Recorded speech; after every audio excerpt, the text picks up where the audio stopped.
Um futuro comprovadamente alarmante e muitas promessas de mudança em Glasgow para tentar evitar que a situação climática da Terra se agrave ao chamado ponto sem retorno. Fizemos este vídeo para entender, afinal, quais pautas ambientais avançaram ou não na COP26.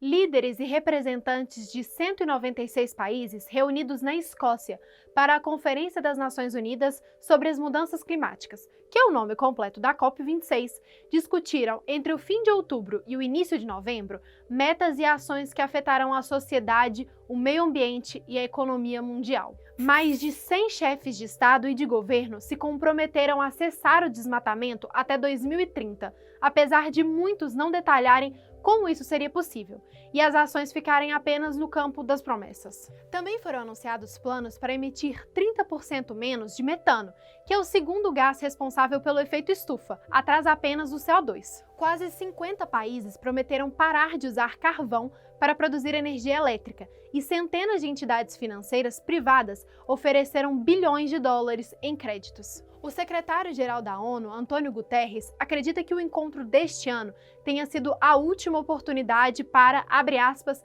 virar a maré, fecha aspas. O trocadilho usado por Guterres diz respeito ao aumento no nível do mar, devido ao derretimento das calotas polares, uma consequência já comprovada do aumento da temperatura do planeta, o que pode gerar inundações em muitos países. O relatório divulgado em 9 de agosto pelo painel intergovernamental sobre mudanças climáticas mostrou que a temperatura da superfície global da Terra subiu 1,09 graus Celsius entre o período de 1850 a 2010, o que é 0,29 graus mais quente do que constatado no estudo anterior do IPCC, divulgado em 2013. A gente tem um vídeo aqui no nosso canal detalhando os alertas dessa pesquisa, a mais relevante sobre o clima global em décadas. Vai lá ver depois. Na última semana de outubro, foi divulgado um outro alerta pelo Programa das Nações Unidas para o Meio Ambiente. O relatório de 2021 sobre a lacuna de emissões mostrou que as novas promessas climáticas apresentadas pelos países, combinadas com outras medidas de mitigação, não seriam suficientes para o quadro atual de emergência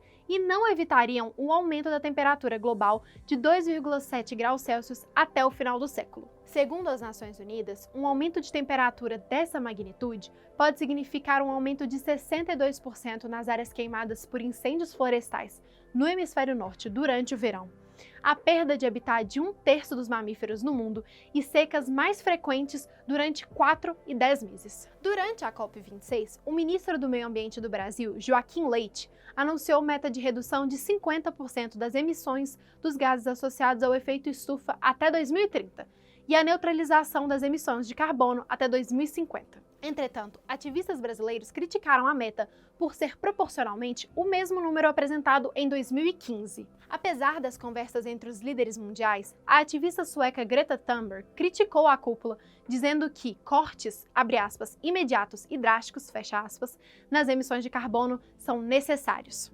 It is not a secret that COP26 is a failure.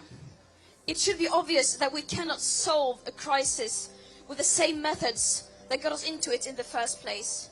And more people are starting to realize this. A Organização das Nações Unidas avaliou que os novos compromissos de combate às mudanças climáticas anunciados na COP dificilmente mudam a trajetória atual do planeta. Segundo a diretora executiva do Programa das Nações Unidas para o Meio Ambiente, Inger Anderson, apesar de algumas contribuições, como a promessa de diminuição de gases de efeito estufa, a realidade é que o esforço é pouco frente ao necessário para o planeta. A COP surgiu em 1992, quando a ONU organizou um evento no Rio de Janeiro, a Cúpula da Terra, uma oportunidade em que foi adotada a Convenção Quadrado das Nações Unidas sobre Mudanças Climáticas. No Rio, países assinaram um acordo que prometia estabilizar as concentrações de gases de efeito estufa na atmosfera, com o objetivo de prevenir que as ações humanas interfiram de maneira perigosa no clima. Em 1994, esse acordo entrou em vigor, e desde então, as Nações Unidas reúnem anualmente os signatários para as cúpulas globais do clima,